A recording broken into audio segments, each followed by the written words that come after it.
नमस्कार, मैं हूं श्वेता सिंह और आप देख रहे हैं आज तक।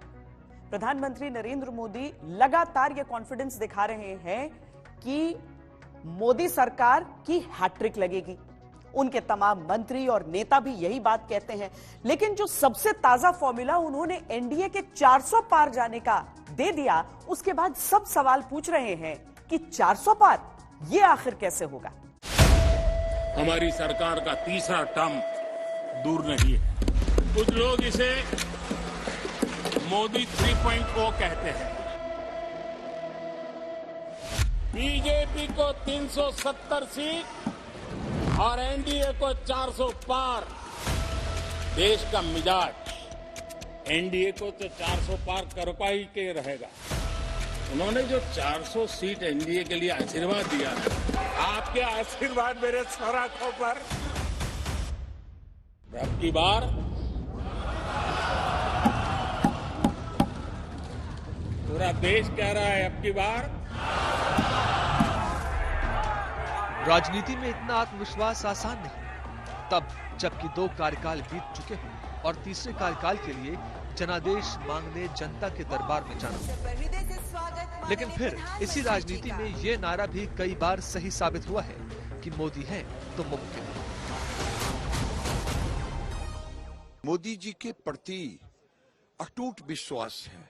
अगर आप देखें 10 साल यूपीए सरकार, तो उस समय लोग विवादों में घिरे थे।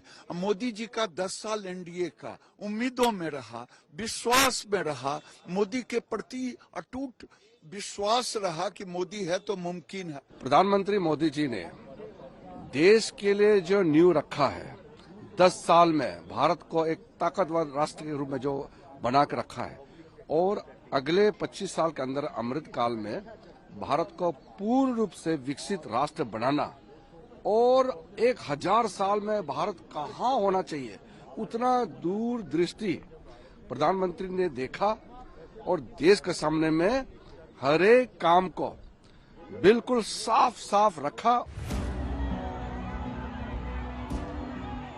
लक्ष्य बनते हैं, कई बार राजनीतिक दल लक्ष्य से भी आगे निकल जाते हैं और कई बार सपने बिखरते भी हैं। लोकतंत्र है, जनता ही आखिरी फैसला करती है। फिर क्यों है प्रधानमंत्री मोदी को जीत की हैट्रिक का विश्वास? मुझे विश्वास है कि तीसरी टर्म में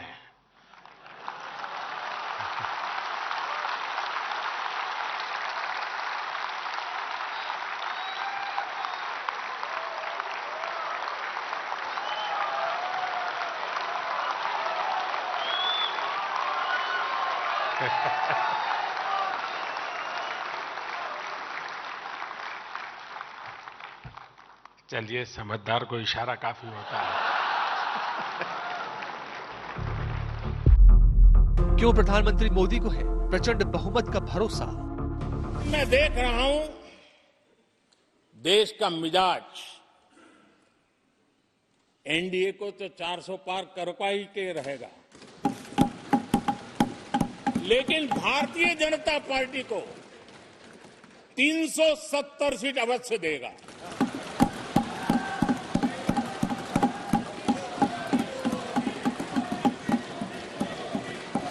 बीजेपी को 370 सीट और एनडीए को 400 पार।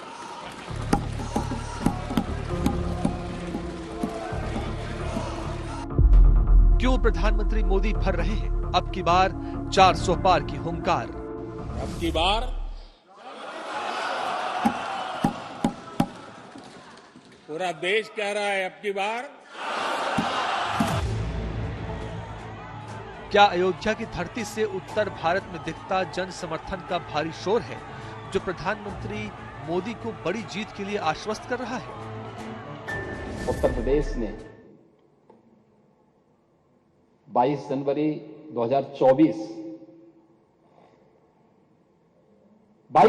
2024 की घटना को भी देखा है। पूरा देश अभिभूत था। पूरी दुनिया के अंदर हर वह व्यक्ति जो सत्य का पक्षधर है, न्याय का पक्षधर है, वह अभिभूत था, गौरवान्वित था। क्या विकास और हिंदुत्व के नारों के साथ लगातार भारत के दक्षिण में की गई मेहनत पर प्रधानमंत्री मोदी को इतना यकीन है कि अब की बार 400 पार का रिकॉर्ड बन सकता है?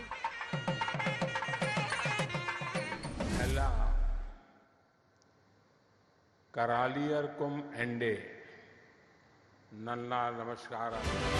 केरला की कल्चरल कैपिटल त्रिशूर से निकलने वाला ये संदेश पूरे केरला में नई चेतना का संचार करेगा।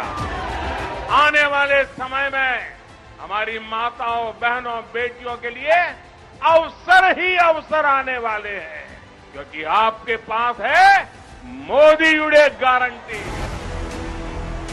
क्या 400 पार की जीत का भरोसा प्रधानमंत्री मोदी को अपनी उस रणनीति से मिला है जिसके चलते उन्होंने देश की राजनीति के सभी शिखरों को भारत रत्न के सम्मान में पिरो लिया है?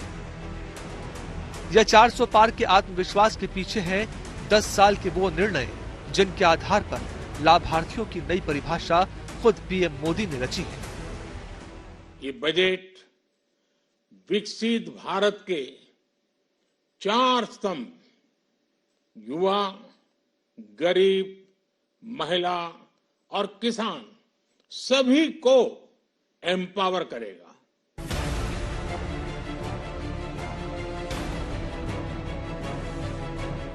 एक तरफ गठबंधन इंडिया से साथियों के हाथ और साथ छूटते जा रहे हैं, दूसरी तरफ प्रधानमंत्री मोदी के नेतृत्व पर विश्वास के साथ एनडीए का कुनबा बढ़ता जा रहा है। यूपी से पंजाब तक, बिहार से आंध्र प्रदेश तक सारी वो संभावनाएं तलाशी जा रही हैं जो बीजेपी को उसके मिशन 400 के पार पहुंचा सके।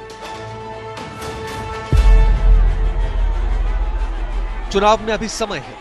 देश की राजनीति में जनता का मौजूदा मन बीजेपी को प्रचंड बहुमत तो दिखा रहा है, लेकिन 400 पार अभी भी आसान नहीं। लेकिन राजनीति में पल पल मिजाज बदलता है। प्रधानमंत्री मोदी इसे भांप भी रहे हैं और वोटों से भरोसे की दूरी को नाप भी रहे हैं। चुनावों की घोषणा होने को है और पीएम मोदी का आत्मविश्वास बीजेपी में संगठन के स्तर पर नई ऊर्जा भर रहा है। हमारी सरकार का तीसरा टर्म दूर नहीं है। इस हैट्रिक ने 24 की हैट्रिक की गारंटी दे दी है। मेरा राम राम। कैसे और कब कब प्रधानमंत्री मोदी ने आधारशिला रखी अपने इस आत्मविश्वास की, ये हम आज आपको दिखाएंगे। हम आपको सिलसिलेवार तरीके से बताएंगे कि क्यों पीएम मोदी मानकर चल रहे हैं अब की बार 400 पार। अब की बार यूं तो पिछले चुनावों में भी बीजेपी ने अकेले दम पर बहुमत को हासिल कर लिया था, लेकिन एक मजबूत बहुमत को हासिल करने के लिए उसे साथियों की जरूरत भी मालूम है। इन चुनावों में भी प्रधानमंत्री मोदी अगर बीजेपी के लिए टारगेट सेट करते हैं तो साथियों के लिए भी टारगेट सेट करते हैं, और अगर 400 पार एनडीए को इन चुनावों में जाना है तो उसके लिए साथियों की संख्या और साथियों की मजबूती भी जरूरी है।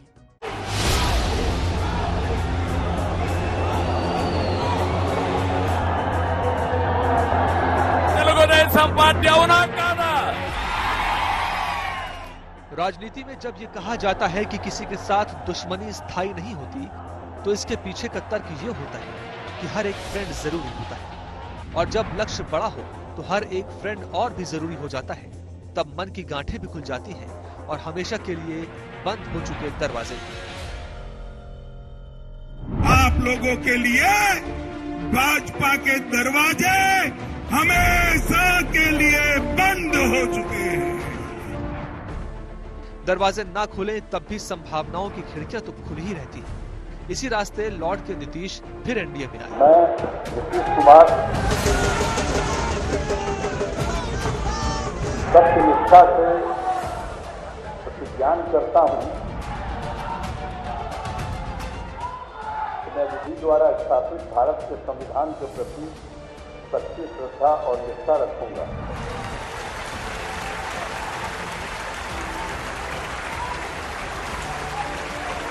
मैं बिहार की जनता को स्पष्ट कह देना चाहता हूं और लल्लन बाबू को भी स्पष्ट कहना चाहता हूं, आप लोगों के लिए भाजपा के दरवाजे हमेशा के लिए बंद हो चुके हैं।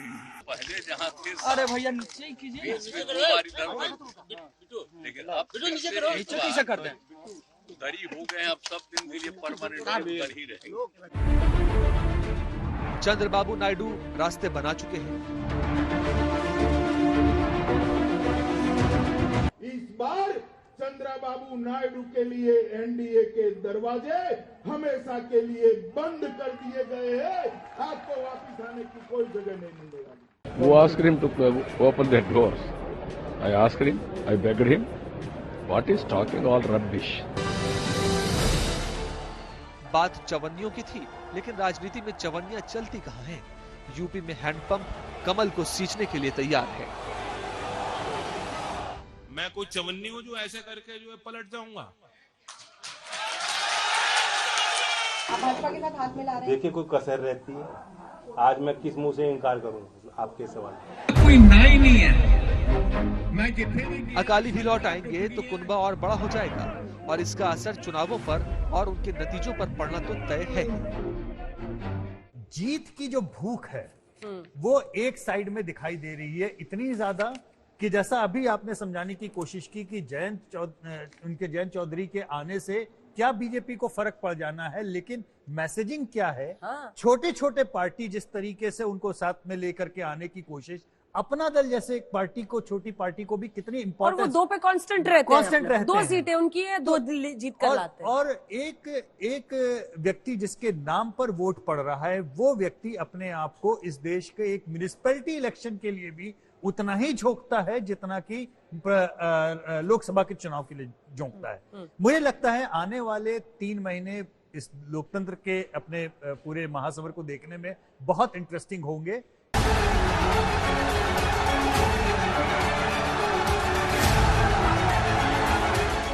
यानी दक्षिण से पंजाब तक बीजेपी कोई कोर कसर बाकी नहीं रहने देना चाहती जो उसके 400 पार लक्ष्य में बाधा बने। हमारी 370 सीटें अकेले और एनडीए की 400 प्लस सीटें आएंगी, जो नरेंद्र मोदी जी ने पूरे आत्मविश्वास से संसद के पटल पे कहा है, जहां एक एक शब्द रिकॉर्ड में जाता है। दूसरी बात, जब मई 2024 में परिणाम आएंगे ना अंजना जी, तो पूरा देश ये कह रहा होगा कि आज तक के सबसे प्रभावी, सबसे विश्वसनीय प्रधानमंत्री आजादी के बाद कोई है तो वो नरेंद्र मोदी जी हैं, जिसको अंग्रेजी में कहा जाता है ग्रेटेस्ट ऑफ ऑल टाइम।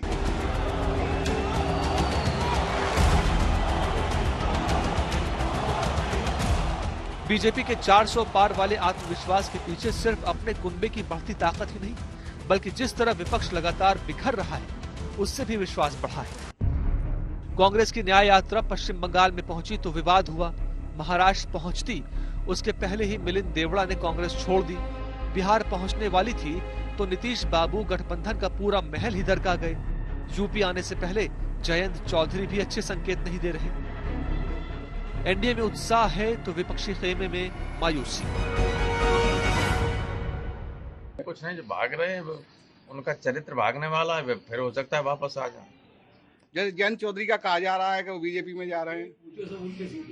अब देखिए, जब कोई चीज सामने आ जाए फाइनल, तब देखी जाएगी और कोई फर्क नहीं पड़ता कौन कहाँ जाता है। इलेक्शन होने के बाद एक टेनियर में किसी नेता ने 2 बार अलग अलग पार्टी का नेतृत्व या इसमें सहयोग देने का काम आज तक कभी हुआ नहीं था। नीतीश जी ने वो रिकॉर्ड किया। जब लोग वोट देने के लिए मतदान केंद्र में जाएंगे तब समझकर सोचकर इसको कड़ा जवाब देंगे। बीजेपी के सामने विपक्ष की चुनौती बहुत मजबूत दिख नहीं रही है, लिहाजा बीजेपी को पता है कि अपने ही प्रदर्शन को बेहतर करने पर ज्यादा जोर देना है। लेकिन राजनीति में कुछ भी हो सकता है, लिहाजा कमी न रह जाए इसके लिए अदावतें भुलाकर नई दावतें हैं। मोदी सरकार के कई निर्णय हैं जो उन्हें पहले की कई सरकारों से बहुत अलग बनाते हैं और इसी क्रम में आता है भारत रत्न पुरस्कार, यानी देश का सर्वोच्च सम्मान। क्या जिन लोगों को भारत रत्न से हाल में नवाजा गया है, उसके पीछे की कोई सोच भी चुनावी नतीजों से जुड़ती है?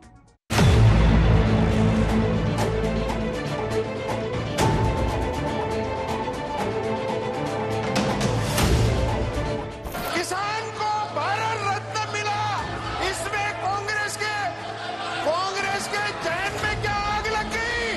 वो ये मान रहे हैं कि हमने जिनको सरकार से निकाल दिया, इनको भारत रत्न कैसे मिल सकता है? एक तरफ आप उनको भारत रत्न दे रहे हैं, उसका हम स्वागत करते हैं, पर दूसरी तरफ स्वामीनाथन फॉर्मूला का नजरअंदाज क्यों कर रहे हैं? मैं इस फैसले का स्वागत करता हूं। उम्मीद करते हैं कि महाराष्ट्र से भी एक भारत रत्न जो हमारी मांग रही है उसको पूरा किया जाएगा। ये तो काफी सराहनीय है। मेरा टाइमिंग का सवाल है। 10 साल क्या करते रहे आप? तब आपको यहाँ नहीं आया? चुनाव के पहले आपके दिमाग में बातें आ रही हैं, नीयत खराब है। राजनीति में टारगेट तय करना और उन्हें हासिल करना ही सत्ता तक पहुंचने का मूल मंत्र है। प्रधानमंत्री मोदी राजनीतिज्ञ हैं, ऐसे में उनका हर कदम अपने लक्ष्य की तरफ बढ़ता है। इस साल के भारत रत्न सम्मानित विशिष्ट व्यक्तित्वों की लिस्ट देखिए।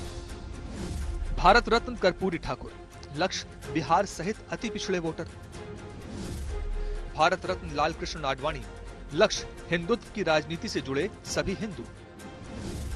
भारत रत्न चौधरी चरण सिंह, लक्ष्य किसान और जाट। भारत रत्न पीवी नरसिम्हा राव, लक्ष्य दक्षिण की राजनीति और ब्राह्मण। भारत रत्न MS स्वामीनाथन, लक्ष्य देश के किसान वोटर। सिर्फ 17 दिन लगे मोदी सरकार को भारत रत्न के चयन में, और इन 17 दिनों में ही देश की राजनीति बदल गई। कर्पूरी ठाकुर के ऐलान से बिहार में धुर विरोध का झंडा उठाए नीतीश भावुक हो गए। चौधरी चरण सिंह के नाम से यूपी से जयंत के सुर बदल गए। भारत रत्न जैसे सम्मान को इतना आप छोटा क्यों कर रहे हैं, भौना क्यों कर रहे हैं? ये चुनाव से संबंधित फैसले नहीं होते, हमेशा हमेशा के लिए होते हैं। नरसिम्हा राव के चयन से दक्षिण की राजनीति में नई हलचल शुरू हो गई। किसान नेता और भारत के पूर्व प्रधानमंत्री चौधरी चरण सिंह को भारत रत्न देने की बात हुई तो संसद में उसको लेकर खूब हंगामा हुआ।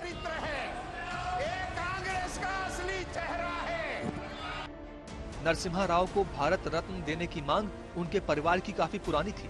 कुछ महीने पहले हुए प्रधानमंत्री मोदी की US स्टेट विजिट के दौरान ये बात नरसिम्हा राव के ग्रैंडसन ने आज तक के कैमरे पर कही थी। आप पीवी नरसिम्हा राव के ग्रैंडसन? यस, लीगल ग्रैंडसन हूँ मैं। हम लोग भारत रत्न देने के लिए 3 साल से मेहनत कर रहे हैं। अभी इधर अमेरिका के 200 कांग्रेसमैन सेनेटर्स को अप्रोच हुए अभी तक, उसमें 5-6 लोग एग्री हुए लेटर देने के लिए, एक प्रोक्लेमेशन रेफरेंस लेटर। उनको रिकमेंडेशन का जरूरत नहीं है।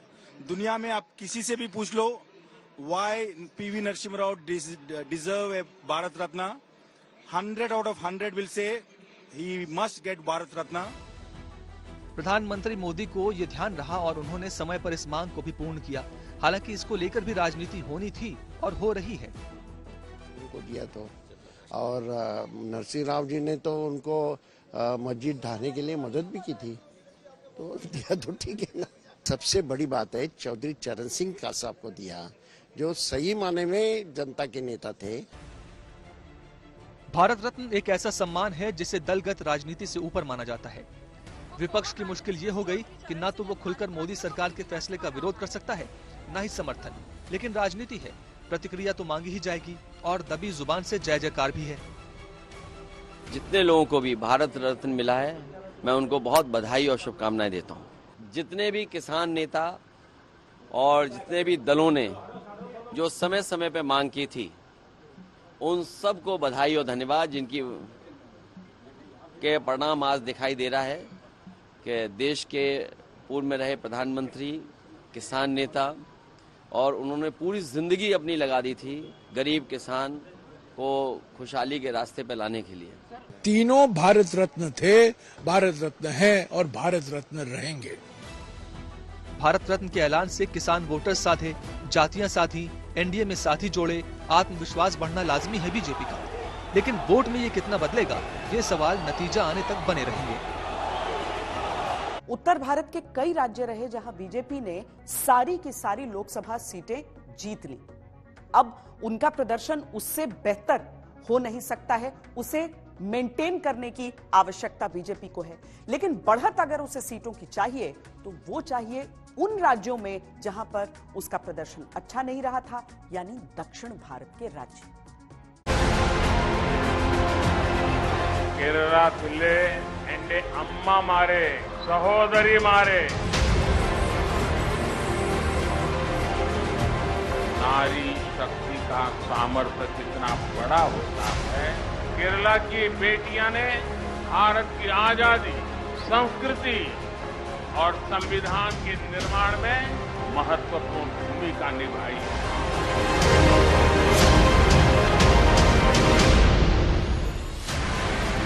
पीएम मोदी ने विपक्ष को चुनौतियां तो कई बार दी और कई तरह की दी, लेकिन इस बार की चुनौती थोड़ी अलग है। उन्होंने विपक्ष की सारी उम्मीदों और कोशिशों को चुनौती दी है और तीसरी बार सरकार बनाने का भरोसा जताया है। और सिर्फ भरोसा ही नहीं, पीएम ने अब की बार 400 पार का मंत्र भी फूंक दिया है। लेकिन क्या दक्षिण भारत को साधे बिना ये संभव है? क्या दक्षिण भारत में पीएम मोदी बीजेपी का झंडा बुलंद कर पाएंगे? क्या बीजेपी साउथ में सियासत को साध पाएगी? राम मंदिर को लेकर के इस सदन ने जो प्रस्ताव पारित किया है, वे देश की भावी पीढ़ी को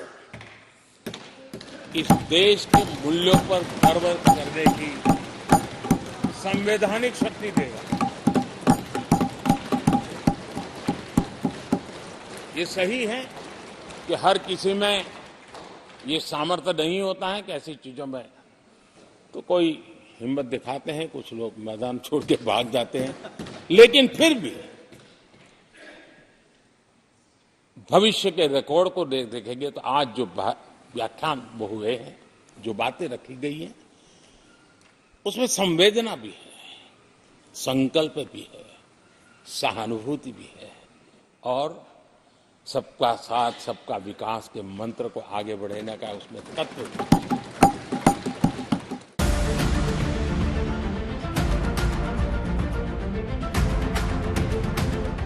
2014 की मोदी लहर हो या फिर मोदी की 2019 में वापसी, मैं नरेंद्र दामोदर दास मोदी। लेकिन बीजेपी ने अब तक दक्षिण भारत में हर बार शिकस्त ही देखी है। दक्षिण के 5 राज्यों में कुल 129 लोकसभा सीटें हैं। इनमें आंध्र प्रदेश में 25, केरल में 20, कर्नाटक में 28, तमिलनाडु में 39, तेलंगाना में 17 सीटें हैं। 2019 के लोकसभा चुनाव में बीजेपी ने इन सभी 129 सीटों में से सिर्फ 29 पर ही जीत हासिल की थी। अगर आज चुनाव हुए तो India today mood off the nation का सर्वे कहता है कि दक्षिण में इंडिया गठबंधन का ही दबदबा होगा। पूरी कोशिश के बावजूद इंडिया ब्लॉक को यहां बड़ा फायदा मिलता दिख रहा है, जबकि एनडीए को कर्नाटक छोड़कर बाकी कहीं और कुछ खास फायदा नहीं मिल रहा। India today mood off the nation सर्वे के अनुसार तमिलनाडु में डीएमके और कांग्रेस ब्लॉक यहां की सभी 39 सीटें जीत सकती हैं। 2019 के चुनाव में एनडीए ने कर्नाटक की 28 में से 27 सीटों पर जीत हासिल की थी, जबकि इस बार एनडीए को 24 सीटें मिलने का अनुमान है। आंध्र प्रदेश में 25 लोकसभा सीटें आती हैं। सर्वे में न तो एनडीए का यहां खाता खुलता दिख रहा है और न ही इंडिया ब्लॉक का। चंद्रबाबू नायडू को 17 सीटों पर जीत मिलने के अनुमान है। वहीं जगन मोहन रेड्डी की वाईएसआरसीपी को 8 सीटें ही मिलती नजर आ रही हैं। इंडिया ब्लॉक को केरल में सभी 20 लोकसभा सीटों पर जीत मिलने का अनुमान है। एनडीए का इस बार भी यहां खाता खुलता नहीं दिख रहा। तेलंगाना की 17 लोकसभा सीटों में से 10 पर इंडिया ब्लॉक को जीत मिलती दिख रही है। वहीं बीजेपी को 3 सीटें मिलने का अनुमान है। न खाता न बही है, न खाता न बही है, जो तुम बोले वही सही है। न्यूज ये छिप रही है, सब कुछ बिल्कुल सही है। सच पर एफआईआर क्यों, सच पर एफआईआर क्यों, रासू की मार क्यों, झूठ की जय जयकार क्यों, निष्ठुर है सरकार क्यों। मगर मेरे शहर के लोग, देश के लोग ये सवाल मुझसे पूछ रहे हैं। 2 सीट से सत्ता का शंख फूंक देने वाली पार्टी सिर्फ दक्षिण में ही कमजोर है। दक्षिण भारत में बीजेपी को लगातार हार मिली है, लेकिन इसके बावजूद प्रधानमंत्री ने पूरी कोशिश की है हर वोट को बटोरने की।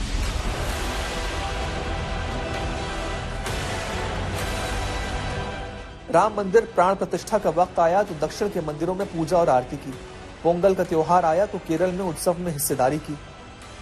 पीएम मोदी ने भांप लिया है कि अगर 400 के आंकड़ों से आगे निकलना है तो बीजेपी के लिए दक्षिण का द्वार खोलना होगा।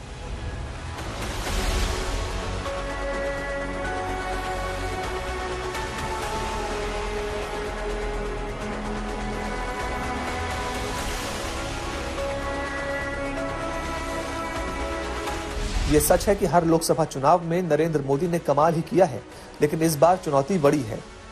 इसलिए सबको साधने की कोशिश है, सबको समेटने की कोशिश है, सबको साथ रखने की कोशिश है, साथ दिखाने की कोशिश है, साथ दिखने की कोशिश है, साथ चलने की कोशिश है, साथ रहने की कोशिश है। इस कोशिश में दक्षिण के इतिहास को बदलने की उम्मीद है। इम्तिहान की घड़ी आ गई है। नरेंद्र मोदी का काम, नाम और तिलिस्म एक तरफ, दक्षिण भारत में मजबूत विपक्ष दूसरी तरफ। चुनावों से पहले देश का मिजाज भांपने के लिए हम मूड ऑफ द नेशन सर्वे करवाते हैं। उसके जरिए जो आंकड़े सामने आए हैं उसमें भी यह बात स्पष्ट हो रही है कि एनडीए की सरकार एक बार फिर देश में लौटने वाली है। बहुत दिलचस्प नतीजे रहे हैं, बहुत अहम आंकड़े रहे हैं। इनके नतीजों को विस्तार से देखिए।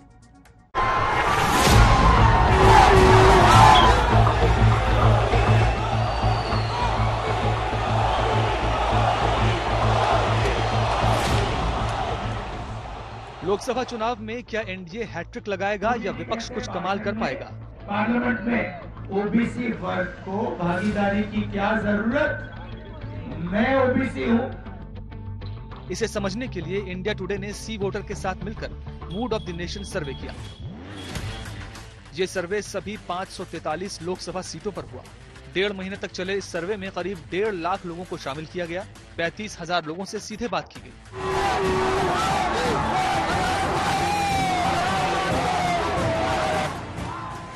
मूड ऑफ द नेशन सर्वे के मुताबिक अगर आज चुनाव हो तो एनडीए हैट्रिक लगा सकती है। 543 सीटों में से एनडीए को 335 सीटें मिलने का अनुमान है, जबकि इंडिया ब्लॉक के खाते में 166 सीटें आ सकती हैं। अन्य को 42 सीटें मिल सकती हैं। इनमें से बीजेपी अकेले दम पर 304 सीटों पर जीत हासिल कर सकती है। कांग्रेस को 71 और अन्य के खाते में 168 सीटें आ सकती हैं।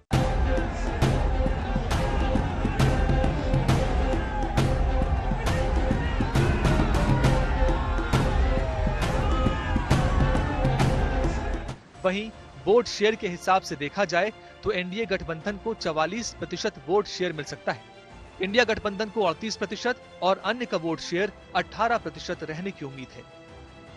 पार्टी के हिसाब से वोट शेयर पर नजर डालें तो बीजेपी का वोट शेयर 40%, कांग्रेस का 19% और अन्य का 41% वोट शेयर रहने का अनुमान है। हमने जनता से पूछा कि प्रधानमंत्री के तौर पर आपकी पहली पसंद कौन है। 55% लोगों ने कहा कि वो नरेंद्र मोदी को बेहतर प्रधानमंत्री के तौर पर देखना चाहेंगे, तो 14% लोगों ने राहुल गांधी का नाम लिया। हमने सर्वे में जनता से पूछा कि भारत के अब तक के प्रधानमंत्रियों में से सबसे बेहतर पीएम आप किसको मानते हैं? 44% लोग नरेंद्र मोदी को अब तक का सबसे बेहतरीन पीएम मानते हैं। 15% लोग अटल बिहारी वाजपेयी को, 11% लोग मनमोहन सिंह को, 14% लोग इंदिरा गांधी को और 6% लोग जवाहरलाल नेहरू को बेहतर पीएम मानते हैं। राज्यवार क्या स्थिति रह सकती है, ये भी सर्वे में निकलकर सामने आया है।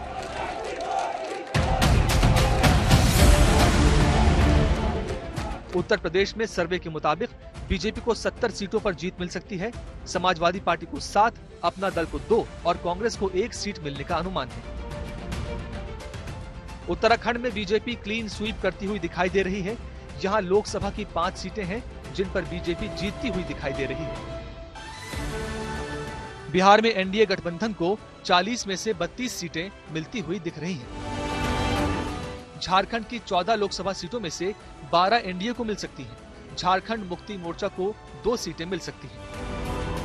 मध्य प्रदेश में 29 लोकसभा सीटें आती हैं। इस बार बीजेपी को यहां की 27 सीटों पर जीत मिल सकती है। कांग्रेस को सिर्फ 2 सीटें मिलने की संभावना है। छत्तीसगढ़ में इस बार बीजेपी 11 में से 10 सीटों पर जीत हासिल कर सकती है। कांग्रेस को महज 1 सीट पर ही जीत मिलती दिख रही है। राजस्थान की 25 में से 25 सीटें फिर बीजेपी के खाते में जा सकती हैं। दिल्ली की 7 सीट फिर बीजेपी को मिल सकती हैं। हिमाचल की 4 लोकसभा सीटें बीजेपी को मिलती दिख रही हैं। हरियाणा की 10 सीटों में से 8 एनडीए को और 2 कांग्रेस को मिल सकती हैं। पंजाब की 13 सीटों में से आम आदमी पार्टी को 5, कांग्रेस को 5, बीजेपी को 2 और अकाली दल को 1 सीट पर जीत मिल सकती है। पश्चिम बंगाल की 42 सीटों में से टीएमसी को 22 और बीजेपी को 19 सीटों पर जीत मिल सकती है। प्रधानमंत्री नरेंद्र मोदी ने केवल एनडीए के लिए फॉर्मूला नहीं दिया है 400 पार का, बल्कि विपक्ष के लिए भी उनके पास एक खास फॉर्मूला है। कैसे 24 के चुनावों से पहले वो फॉर्मूला नंबर 440 देते हैं, देखिए। आपका इतना बहुमत है, अब तो पहले 330, 334 की, अपने तो 400 पार हो रहा है।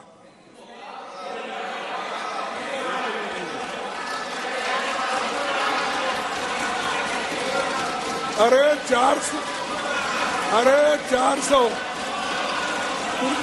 अरे तुम चुन के आओ सर, मेरा दावा है ये लोग ठहर के चुन के आने दो सब। नहीं, ये लोग ठहर के चुन के आने दो। चुनाव के दिन है तो हर बात चुनावी है। कुछ जुबान से फिसले भी तो वो मौके पर चौके का अवसर है। प्रधानमंत्री मोदी ने 400 पार का लक्ष्य तय किया। खड़गे ने उस पर वक्तव्य दिया तो चुनावी रंग और गाढ़ा हो गया। लेकिन मैं खड़गे जी का विशेष आभार प्रकट करता हूं। उन्होंने जो 400 सीट एनडीए के लिए आशीर्वाद दिया है, और मैं खड़गे जी के इन आशीर्वाद को, आपके आशीर्वाद मेरे सर आंखों पर। प्रधानमंत्री मोदी जीत को लेकर अगर आश्वस्त हैं, तो उसके पीछे विपक्ष की अपनी ही रस्साकशी है। ममता ने पश्चिम बंगाल से कांग्रेस पर करारा हमला बोला। प्रधानमंत्री मोदी ने कांग्रेस के वो आम चुनावों का लक्ष्य सेट कर दिया। তুমি 40টা সিট পাবে কিনা আমরা জানি না, সারা ভারত 300টা সিট লড়ে। আজ তোমাদের এত অহংকার, এত অলংকার। আমি নাই বা কিছু চাইলাম, তাও আমি বলেছিলাম 2টো সিট তোমাদের দেবো, তোমাদের জিতিয়েও দেবো। বললো হবে না। আমি বললাম কটা চাই? 42টা। আচ্ছা 42টাই নিয়ে নাও। रिजेक्टेड। पश्चिम बंगाल से चैलेंज आई है कि कांग्रेस 440 पार नहीं कर पाएगी, 40 पार नहीं कर पाएगी। मैं प्रार्थना करता हूं कि आप 40 बचा पाए। चुनाव में अब देर नहीं बची। किसको क्या मिलेगा ये जनता तय करेगी, लेकिन जुबानी जंग भीषण होगी हर रोज, इसमें जरा सा भी संशय नहीं। 370 का आंकड़ा हो या 400 पार का लक्ष्य हो, इसे समझने के लिए पिछले 2 चुनावों में एनडीए और बीजेपी के प्रदर्शन को भी समझना होगा। हम आपको दिखाते हैं 2014 और उसके बाद 2019 के चुनावी नतीजे किस तरीके से 2024 के लिए भी एक संकेत हो सकते हैं। मैं नरेंद्र दामोदर दास मोदी ईश्वर की शपथ लेता हूं। 2014 में सवाल था कि मोदी आएंगे कि नहीं। 2019 में सवाल उठा, क्या फिर एक बार मोदी सरकार। 2024 में सवाल तो है, लेकिन ये कि अब की बार क्या वाकई 400 पार। आज मैं ये गौरव के साथ कह सकता हूं और गर्व के साथ कह सकता हूं कि जब प्रधानमंत्री मोदी जी के नेतृत्व में आज जब हम इस देश पर शासन आदरणीय प्रधानमंत्री जी के नेतृत्व में चल रहा है, तो हम उसी कल्पना को, राम राज्य की कल्पना को साकार करने के लिए लगे हैं और उसको हम आगे बढ़ा रहे हैं। यानी अपने आप को ढोल बजा रहे हैं 400 आएंगे 5। भाई आपके आने हैं, आपके आने हैं, तो ये सब क्यों नहीं कर रहे? अब आप इस बार 100 भी पार नहीं कर सकेंगे। दावे निश्चित रूप से प्रतिद्वंद्वी पर मनोवैज्ञानिक बढ़त बनाने के लिए किए जाते हैं, लेकिन एक पैटर्न भी होता है जिसके आधार पर दावों को सच्चाई की कसौटी पर परखा जा सकता है। हम 75 साल तक अंग्रेजों की दी हुई दंड संहिता में जीते रहे। हम गर्व से कहेंगे, देश को, नई पीढ़ी को कहेंगे, आप अपने पोते पोती को कह सकेंगे गर्व से कि देश 75 साल भले दंड संहिता में जिया, लेकिन अब आने वाली पीढ़ी न्याय संहिता में जिएगी। और यही सच्चा लोकतंत्र है। बहुमत का आंकड़ा लोकसभा में 272 का है। बीजेपी ने 2014 में 282 सीटें जीती थी और एनडीए का कुल आंकड़ा 336 का था। 2019 में बीजेपी ने 303 सीटें जीती और एनडीए का कुल आंकड़ा 350 के पार चला गया।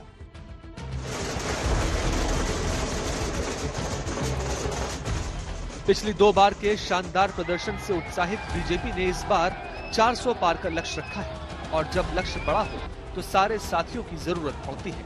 बीजेपी इसी रणनीति के तहत कुनबे का विस्तार कर रही है। बीजेपी अपने कोर एजेंडे के 2 बड़े वादे पूरे कर चुकी है। कश्मीर से अनुच्छेद 370 हटाकर अयोध्या में श्री राम मंदिर भी बन चुका है। बीजेपी संकेत दे चुकी है कि यूनिफॉर्म सिविल कोड भी चुनावों से पहले लागू कर दिया जाएगा। यानी चुनावों के लिए बीजेपी पूरी तरह तैयार है और सीटों की संख्या के लिए खुद बड़े नेता लगातार मैराथन रैलियां कर रहे हैं और लगातार एनडीए के विस्तार की रणनीति पर काम कर रहे हैं। 400 पार का आंकड़ा 1984 में एक बार पार हुआ था, जब कांग्रेस ने 400 सीटें जीती थी। ये चुनाव इंदिरा गांधी की हत्या के बाद हुआ था। ये अपने आप में एक रिकॉर्ड है जो कभी टूटा नहीं। अब चुनावी मैदान में दल मिलेंगे, अपने अपने वादे और दावे करेंगे। तय जनता करेगी कि कौन 400 पार और कौन 40। हमारी इस खास पेशकश में अभी के लिए इतना ही। देश और दुनिया की बाकी खबरों के लिए आप देखते रहिए आज तक।